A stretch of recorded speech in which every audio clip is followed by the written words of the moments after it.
But maybe I'll try to tie in some economics and things like that as well. In fact, let's start with an economic example.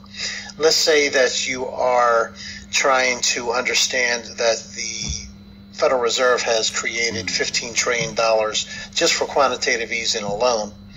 And you should realize right away that you cannot really conceptualize 15 trillion.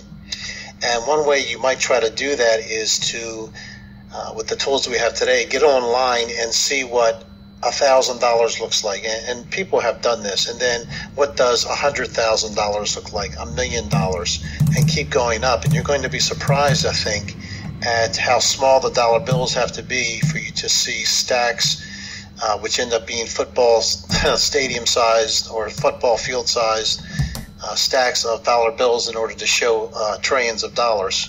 And then you might be able to get some sort of perspective.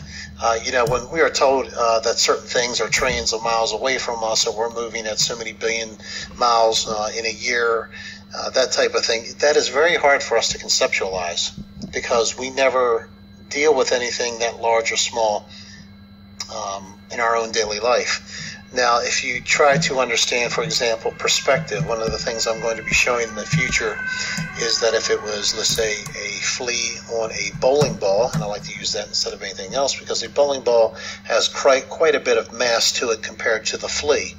However, I don't think the flea is drawn down to it as far as, like they say, gravity, even though you have...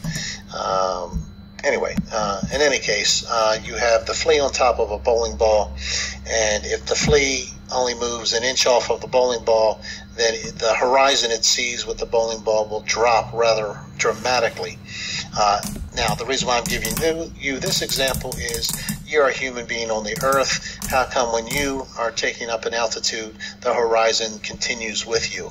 And that may indicate to you when we say that perspective cannot be correct if we're on a round ball, it cannot be correct that we go up in airplanes at 30,000 feet and we do not see the horizon drop below us. In fact, everybody has pretty much seen in movies at least that pilots in an airplane, they look at